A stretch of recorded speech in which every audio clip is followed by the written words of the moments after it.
চীনের পর এবার ব্রহ্মপুত্রে বাঁধ দিচ্ছে ভারত। ব্রহ্মপুত্র বাংলাদেশের ওপর দিয়ে বয়ে যাওয়া একটি আন্তর্জাতিক নদী। উজানের দুই দেশ চীন ও ভারতের এসব বাঁধ প্রকল্প বাংলাদেশের জন্য এক নতুন উৎপাত হয়ে দাঁড়াচ্ছে।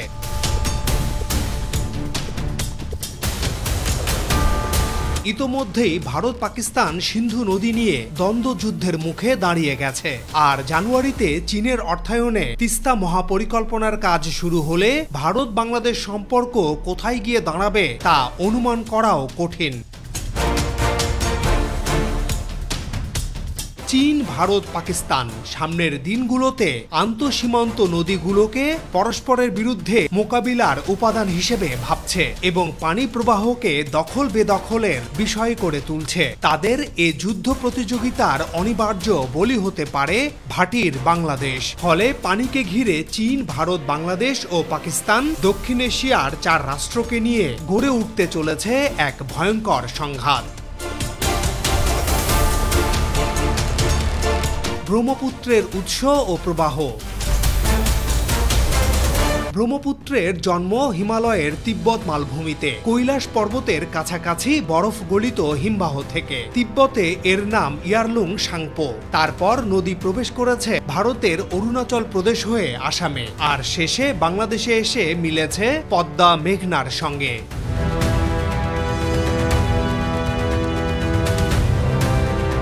নদীর মোট দৈর্ঘ্য প্রায় 2900 কিলোমিটার। এর মধ্যে তিব্বতে প্রায় 1700 কিলোমিটার, আর ভারতে 900 কিলোমিটারের বেশি, এবং বাংলাদেশে এর দৈর্ঘ্য 284 কিলোমিটার। অর্থাৎ নদীর মোট দৈর্ঘ্যের প্রায় 10% বাংলাদেশে প্রবাহিত হয়। কিন্তু এই 10%ই বাংলাদেশের কৃষি, নৌপথ, পানি সম্পদ ও মানুষের জীবনের জন্য অপরিসীম গুরুত্বপূর্ণ।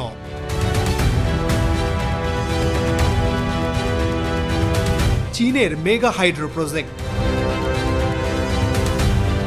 2025 সালের জুলাই মাসে চীন শুরু করেছে বিশ্বের সবচেয়ে বড় জলবিদ্যুৎ প্রকল্প। তিব্বতের মেদক এলাকায় ব্রহ্মপুত্রকে কেন্দ্র করে প্রায় $170 বিলিয়ন এই প্রকল্প 5টি বিশাল ড্যাম মিলিয়ে এমন এক বিদ্যুৎ কেন্দ্র বানাবে যা এরই মধ্যে চীনের তৈরি 3 গর্জেস ড্যামেরও 3 গুণ বেশি বিদ্যুৎ উৎপাদন করবে।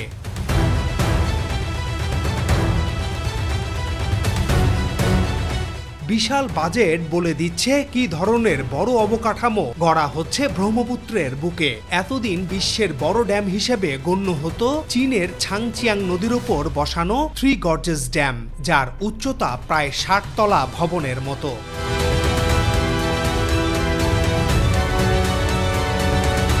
বন্যা নিয়ন্ত্রণ ও বিদ্যুৎ উৎপাদনের লক্ষ্যে ওটা বসানো হয়েছিল। এর ফলে প্রায় 1500 গ্রাম ক্ষতিগ্রস্ত হয়। 14 লাখ স্থানীয় মানুষ এই ড্যামের কারণে বসতি হারায়। আবার ড্যামের মাধ্যমে বন্যাকে কিছুটা হলেও নিয়ন্ত্রণ করা গেছে এবং এখান থেকে বেশ বড় হিসাবের বিদ্যুৎও মিলেছে। নিশ্চিতভাবে বলা যায় 3 গর্জেসের লাভ ক্ষতির হিসাব ছাড়িয়ে যাবে নতুন এই ড্যামে।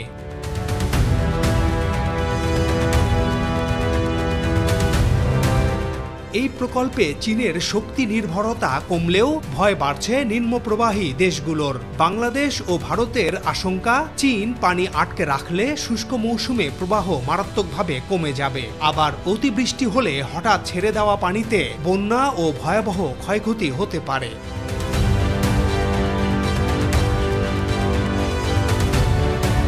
ভারতের ব্রহ্মপুত্রে বাঁধ পরিকল্পনা।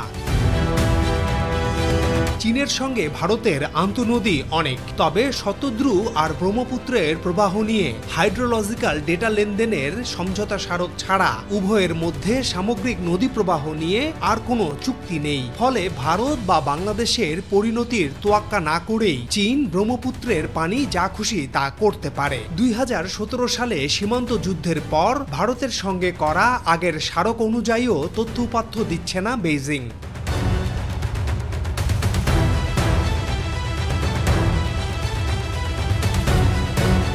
মিদংয়ের ড্যাম ও জলবিদ্যুৎ প্রকল্পটি এত বৃহৎ যে এ সম্পর্কে ভারতের ভীত না হয়ে উপায় নেই। তাদের ভীতির একটা কারণ ড্যামের জন্য চীনাদের জায়গা বাছাইয়ের ধরন। অরুণাচলের একেবারে ধার ঘেঁষে ড্যামটি বানাচ্ছে চীন। ভারত নিয়ন্ত্রিত এই প্রদেশ চীন বহুকাল নিজের বলে দাবি করছে। এরকম একটা জায়গায় চীনের 170 বিলিয়নের মতো ডলার বিনিয়োগ উদ্যোগ ভারতকে যার পর নাই উদ্বিগ্ন করছে।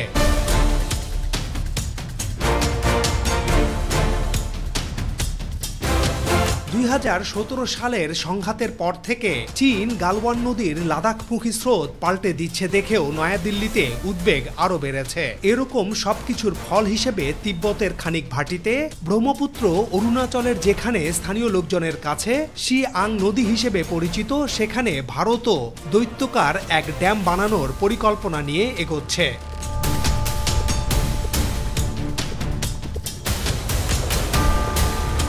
উভয় ড্যামের দূরত্ব বেশি নয়। হিমালয়ের সর্বপূর্বে নামচা বারোয়া শৃঙ্গের কাছ দিয়ে নদীটি যেখানে ইউটার্ন নিয়েছে সেখানেই অল্প দূরত্বে দুটি ড্যাম হবে। অরুণাচলের আপার সিয়াং জেলা একেবারে তিব্বত লাগোয়া।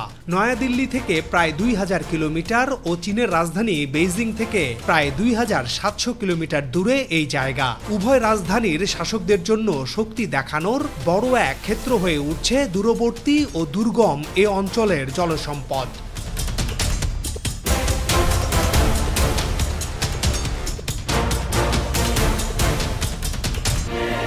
ভারতের দাবি এতে তারা বিদ্যুৎ উৎপাদন ও বন্যা নিয়ন্ত্রণে সুবিধা পাবে, কিন্তু বাংলাদেশে এর প্রভাব হবে ভয়ঙ্কর। কারণ উজানে একের পর এক বাঁধ হলে শুষ্ক মৌসুমে পানি প্রবাহ কমে গিয়ে ফসল উৎপাদন মারাত্মক হুমকির মুখে পড়বে। অন্যদিকে বর্ষায় পানি ছেড়ে দিলে তলিয়ে যাবে ফসলি জমি ও গ্রামাঞ্চল।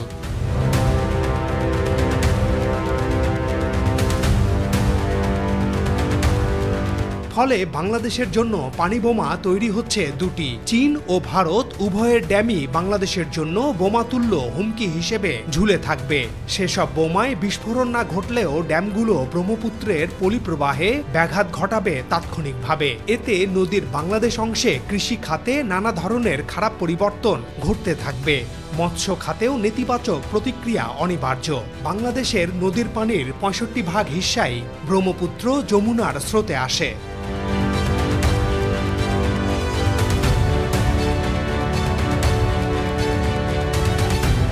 সিন্ধু নদী নিয়ে ভারত পাকিস্তান দ্বন্দ্ব। ভারত শুধু ব্রহ্মপুত্র নয়, সিন্ধু নদীর উৎসমুখেও বাঁধ দেওয়ার পরিকল্পনা করছে। এ নদী পাকিস্তানের জীবনরেখা। চলতি বছরের এপ্রিলে পয়েলগাঁও হামলার পর ভারত ইন্দাস ওয়াটার্স চুক্তি স্থগিত করে দিয়েছে এবং কয়েকটি নতুন ড্যাম নির্মাণের ঘোষণা দিয়েছে। এতে পাকিস্তানের আশঙ্কা তাদের কৃষি ব্যবস্থা ভেঙে পড়বে।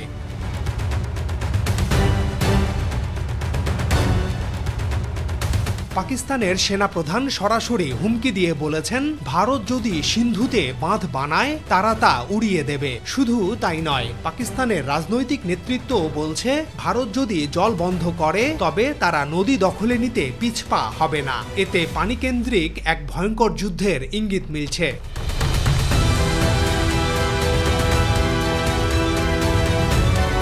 বাংলাদেশের তিস্তা মহাপরিকল্পনা। এদিকে জানুয়ারিতে বাংলাদেশ চীনের অর্থায়নে তিস্তা মহাপরিকল্পনার কাজ শুরু হতে যাচ্ছে। এই প্রকল্পের লক্ষ্য উত্তরাঞ্চলের শুষ্ক মৌসুমে সেচ ও নদীপথ পুনরুদ্ধার। কিন্তু ভারতের আপত্তি প্রবল। তারা মনে করছে চীনের সরাসরি উপস্থিতি বাংলাদেশের পানি সম্পদে কৌশলগত চাপ সৃষ্টি করবে। ফলে ভারত বাংলাদেশ সম্পর্কের টানাপোড়েন আরও বাড়বে।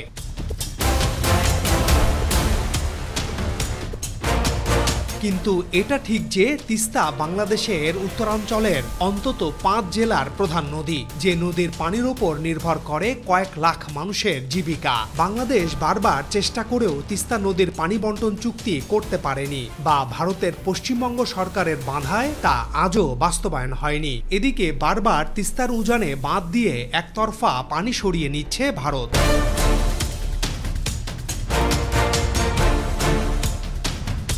ফলে তিস্তা বাঁচাতে বর্ষা মৌসুমে এই নদীর পানি ধরে রাখা ও সারা বছর পানি নিশ্চিত করা, বন্যা নিয়ন্ত্রণ তথা তিস্তার জল ব্যবস্থাপনা জরুরি হয়ে পড়েছে। একমাত্র তিস্তা মহাপরিকল্পনাই এই অঞ্চলের মানুষের মুক্তির বার্তা হতে পারে। সব ঠিক থাকলে 2026 সালের জানুয়ারি মাসেই শুরু হবে তিস্তা মহাপরিকল্পনার মূল কাজ।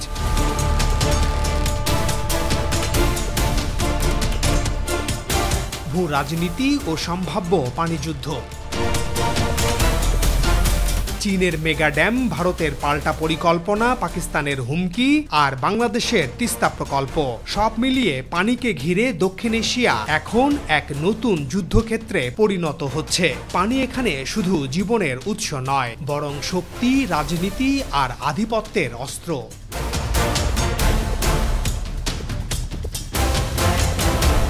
এই চতুর্মুখী দ্বন্দ্ব যদি নিয়ন্ত্রণে না আসে, তবে আগামী দিনে দক্ষিণ এশিয়ার শান্তি ও স্থিতিশীলতা ভেঙে পড়তে পারে। আর বাংলাদেশ, যে দেশ নিচের দিকে সবচেয়ে বেশি ক্ষতিগ্রস্ত হওয়ার ঝুঁকিতে রয়েছে।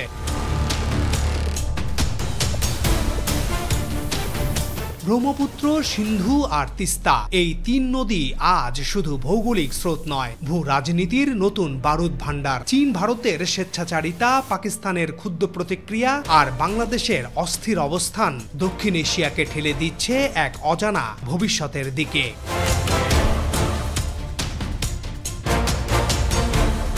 পানি কি শান্তির সেতু হবে নাকি রক্তক্ষয়ী যুদ্ধের আগুন জ্বালাবে, তা নির্ভর করছে আগামী দিনের কূটনৈতিক সিদ্ধান্তের ওপর। দর্শক, এই বিষয়ে আপনাদের মতামত কি? সত্যিই কি দক্ষিণ এশিয়া পানি যুদ্ধের দিকে এগোচ্ছে? কমেন্টে জানাতে ভুলবেন না। আর যদি কন্টেন্টটি ভালো লাগে তাহলে অবশ্যই সাবস্ক্রাইব করুন ইনফোটক বিডি। ভালো থাকুন, আমাদের সাথে থাকুন।